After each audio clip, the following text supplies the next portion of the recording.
बेटा देखो मैं खुद अपने टाइम पर ड्रॉपर रहा हूं और मैं आपको बता रहा हूं, अब आप अगर 13-14 घंटा पढ़ना स्टार्ट करेंगे तो ये पॉसिबल है, अदरवाइज नहीं है।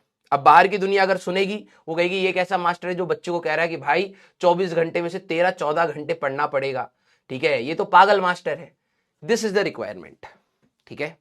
अभी तक आप लोग देखा जाए तो उतना शायद नहीं पढ़ रहे होंगे, बट यहां के बाद 2-3 महीने की ये विगरस स्टडी, आप किसी भी कॉम्पिटिटिव एग्जाम की बात करें, एग्जाम से पहले इतनी स्टडी डिमांड करती है, हमारे देश में इतना कंपटीशन है, ठीक है। तो अब कुछ बच्चे जो करना चाहते हैं, देखो कोई कंपल्शन नहीं है, मैं आपको बता रहा हूं कि इसका सोल्यूशन क्या है, कि अगर आपके देखा जाए तो 7 to 8 आवर्स तो आपके यहां पर चले जाएंगे लेक्चर्स में, और अब आपको बहुत हाईली अटेंटिव रहना पड़ेगा। आप हल्का सा भी ये नहीं सोच सकते भाई हम लोग आज टॉपिक स्टार्ट करेंगे, लेकिन मैं आपको पहले समझा रहा हूं 10-15 दिन के बाद हो सकता है कहानी बदलेगी अब आपकी, ठीक है। तो मैं आपको पहली कोशिश कर रहा हूं सारे सीरियस हो जाए।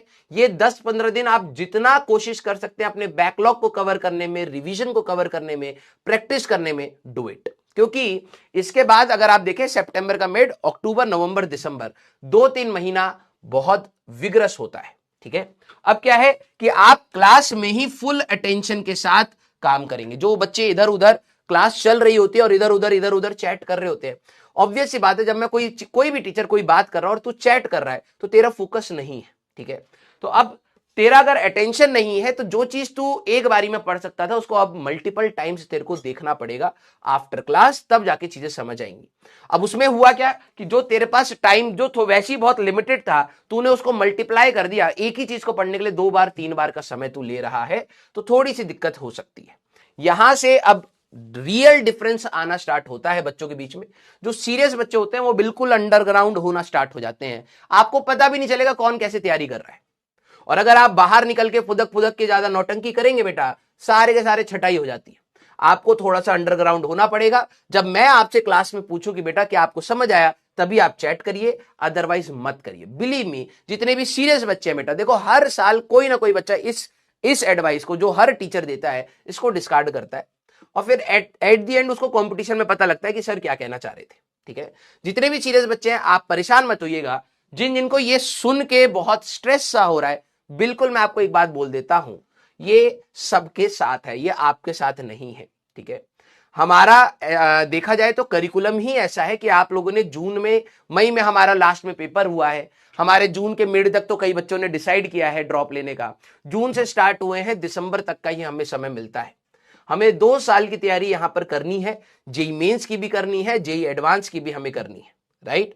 तो ये कठिन जो आपने डिसाइड किया है करना, ये ऑब्वियस सी बात है, ये कठिन है, ठीक है। यही चीज अगर आपने 11th एंड 12th में निपटा ली होती साथ में तो काफी आसान होती, लेकिन कोई नहीं, वो तो चीज अब पीछे हो चुकी हैं। अब हमारे पास 6 महीने हैं। फर्स्ट जेई मेंस से पहले मैं आपको क्या बोल रहा था, हमें कोई बहुत बड़ी मास्टरी नहीं करनी है, हमें कोई साइंटिस्ट बन के एग्जाम में नहीं उतरना है। हमें यह करना है कि हमारा जो जेई मेंस 1 का टारगेट है बेटा, अभी भी मैं आपको क्लियर कर रहा हूं, जेई मेंस फर्स्ट जो अटेम्प्ट आपका होगा जनवरी में, ठीक है, उसका टारगेट क्लियर रखिए। अब आप कहेंगे सर ये तो बहुत छोटा सा टारगेट है, पता नहीं इसमें मेरे को कॉलेज मिले या ना मिले, कोई दिक्कत नहीं, लेकिन पहला टारगेट आपको मैं पहली बता रहा हूं, सिलेबस कंप्लीशन। बस और बस सिलेबस कंप्लीट करके उतरिए, क्योंकि इतने कम टाइम में कई बच्चे सिलेबस कंप्लीट ही नहीं कर पाते हैं। मैं आपको बता रहा हूं, more than 50% students will be there जिनके कई ना कई चैप्टर्स छूटे होंगे, कई चैप्टर्स 7-7, 8-8 चैप्टर्स छोड़कर वो एग्जाम में उतर रहे होंगे। तो एटलीस्ट आप उनको तो बीट कर सकते हैं by syllabus completion plus JEE Mains के पीवाईक्यूज। अब आपका टाइम आ गया है कि जेई मेंस के आप अपने पीवाईक्यूज को कंप्लीट करके उतर जाए। क्लियर है क्या? ये आप कम से कम सेट, मिनिमम सेट, इससे ज्यादा अगर आप कर पाए कुछ चैप्टर्स में तो अच्छी बात है, नहीं कर पाए कोई गलत बात नहीं, ठीक है। सर आपने टारगेट हमारा इतना छोटा क्यों कर दिया, सिर्फ सिलेबस कंप्लीशन, कि मैं बस सिलेबस कंप्लीट कर लूं, रिवीजन के साथ आप जाओ और सिर्फ जेईई मेंस के पीवाईक्यूज कर लूं। सर ये तो छोटा टारगेट है, मेरे को तो एडवांस भी करना है। बेटा एडवांस का रास्ता इसी के थ्रू होके जाएगा। इसमें आप टारगेट करिए कि आपका 97 परसेंटाइल प्लस हमारे पास आ जाए। सर 97 क्यों बोल रहे हो, 93 94 पे तो क्लियर हो जाता है। मैं इसलिए बोल रहा हूं कि आपके फर्स्ट अटेम्प्ट में ही कहीं ना कहीं आपको एनआईटी के हाथ में आ जाए, कोई भी ब्रांच। मैं ये नहीं कह रहा बहुत अच्छी ब्रांच, एटलीस्ट कुछ एनआईटीज आपके हाथ में या जोन में आ जाए, क्योंकि इसके बाद आपको फिर से 2 महीने मिलेंगे बेटा, फरवरी एंड मार्च। इसमें आप टेस्ट सीरीज से सीखेंगे अपने, और जो आपके पीवाईक्यूज नहीं हो पाए, सारे पीवाईक्यूज नहीं हो पाएंगे क्योंकि टाइम क्रंच है, फिजिक्स केमिस्ट्री मैथ्स तीनों में करना है बेटा, टाइम क्रंच है। जो आपके नहीं हो पाए प्लीज आप क्या करें, उनको मार्क कर लीजिएगा अपनी किताब में, और किताब जरूर रखिएगा। अगर आपके पास मॉड्यूल नहीं है तो कोई भी किताब बेटा मार्केट में पीवाईक्यूज जरूर रखिएगा। अब कई बच्चे इसको मार्केटिंग बोलेंगे या कुछ भी बोलेंगे, बेटा तेरे बेनिफिट की बात बता रहा हूं, अगर तेरे को वो मार्केटिंग लग रही है तुम मत करना, ठीक है। जिनको सेंसिबल चीज लग रही है प्लीज आप अपने मॉड्यूल से करिए पीवाईक्यूज या बुक से करिए, मार्क करके रखिएगा कि कौन से नहीं हो रहे। फरवरी एंड मार्च 2 महीने में आपको सफिशिएंट टाइम मिलेगा फॉर प्रैक्टिस, कि आपका सिलेबस कंप्लीट हो रखा है, आपको सिर्फ प्रैक्टिस की डिमांड है। जेईई मेंस 2 में आप इसको और इंक्रीज कर पाएंगे। बिलीव मी, जो फर्स्ट बारी में ही 97 परसेंटाइल पहुंच गया बेटा, उसके लिए आसान है, क्योंकि जेईई मेंस 2 तक सारे बच्चे अपना बैकलॉग कवर कर लेते हैं, सारे बच्चे अपनी प्रैक्टिस भी कर लेते हैं, समझ रहे हो। तो जेईई मेंस 2 में स्कोर करना थोड़ा कठिन हो जाता है, अच्छी परसेंटाइल लाना थोड़ा कठिन हो जाता है as compared to JEE Mains 1। तो जो बच्चे चालाक होंगे कि भाई कम टाइम में बहुत ही कम बच्चे मैनेज कर पाते हैं, बच्चे कभी कुछ हो कह रहे हैं, कभी कुछ कह रहे हैं, कभी जबरदस्ती डिमोटिवेट हो रहे हैं, जो चालाक बच्चा होगा वो जेईई मेंस 1 ही फोड़ के क्लियर हो जाएगा कि भाई इसमें तक अपनी पूरी जान लगा दो और जेईई मेंस 1 पकड़ लो। क्योंकि यहां पर बहुत बच्चे अभी गिरेंगे, उनको संभलने के लिए टाइम मिल जाता है जेईई मेंस 2 तक, तो जेईई मेंस 2 में थोड़ा सा कंपटीशन आपको बढ़ा हुआ मिलेगा। जेईई मेंस 1 में ही फोड़ के अपना एनआईटी हाथ में रख लो और सीधे तैयारी करो अपनी एडवांस की, एक स्टेप आगे चलो। इतने भी बच्चे जिनको ये डाउट आता है सर मैं पीवाईक्यूज भी कितने करूं, it's all dependent on time, it's all dependent on time बेटा। अब आपको ये चीज समझनी है कि आपके 7 to 8 आवर्स लेक्चर्स देखने में जा रहे हैं, अब आपको क्लास में थोड़ी स्पीड के साथ लेक्चर्स देखने हैं, और मतलब स्पीड के साथ कहने का मतलब जल्दी जल्दी आपको नोट्स बनाने, सजा सजा के चीजों को नहीं करना है, क्लास में ही हाईलाइट करते चलेंगे, फुल फोकस के साथ चलेंगे। और दूसरी बात, आपका जो भी ये टारगेट है, ठीक है, अब वो वेरी कर सकता है, कईयों के शायद कैटेगरीज भी होती है, कई जनरल कैटेगरी में होते हैं, कोई किसी कैटेगरी में, सबके मार्क्स अलग अलग हैं। आप पिछले साल के मार्क्स के हिसाब से एक अपना जोन बना के रखेंगे। अब आप लोगों को यह बात भी पता होगी कि नवंबर से आपकी एआईटीएस भी स्टार्ट होंगी, ठीक है। तो रास्ता कठिन है ना। हमारे लिए क्या हाथ में है कि हम लोग बहुत टाइम मैनेजमेंट के साथ चले।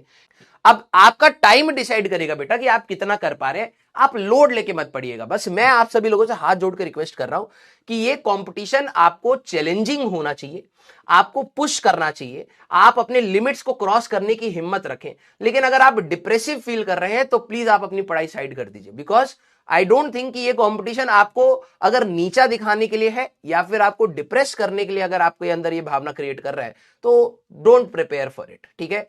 इसके अलावा भी लाइफ में बहुत कुछ किया जा सकता है, लेकिन हाँ, अगर आप अपने एक लर्निंग एटीट्यूड को इंक्रीज कर रहे हैं, एप्टीट्यूड को इंक्रीज कर रहे हैं, आप अपने आप को पुश कर रहे हैं, कोशिश कर रहे हैं, अगर आप उसको पॉजिटिव एंगल से देख पा रहे हैं, वेरी गुड, ठीक है। क्योंकि लाइफ में कहीं ना कहीं इस एटीट्यूड की रिक्वायरमेंट आपको पड़ती ही पड़ती है। हर बार याद ना दिलाना पड़े, आप में से जितने भी सीरियस बच्चे हैं, मैं आपको पहले ही बता रहा हूं, ना आपके पास और ना हमारे पास यहां पर कोई भी रोने धोने का समय है।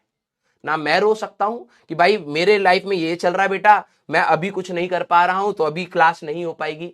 मेरे पास भी अनटिल ने बहुत डायर सिचुएशन हो, लेकिन तब तक हमारे पास भी कोई ऑप्शन नहीं है, आपके पास भी कोई ऑप्शन नहीं है। तो उस एंगल से आप मत सोचिए कि भाई कि मेरे लिए होगा नहीं होगा। पढ़ना है, समय है, बाउंडेड होके पढ़िए और जितना कर सकते हैं जेईई मेंस 1 से पहले अपना खत्म कर लीजिए। इनको ये लग रहा है ना कि ये टाइम कैसे मैनेज होगा, मैं आपके अंदर एक वही बात है, हनुमान जी को भी उनकी शक्ति याद दिलाई गई थी, वैसे ही मैं आपको बता रहा हूं। एग्जाम से पहले आप सभी लोगों ने, जितने भी लक्ष्य के बच्चे होंगे, मैं आपको हमेशा कहता था, ठीक है, आखिरी के महीनों में आप हमेशा ये लिखा करिए, चैट जब क्लास खत्म हो जाती है तो सोने से पहले एक बार चैट में ये जरूर लिखा करिए कि sir I have utilised my full time.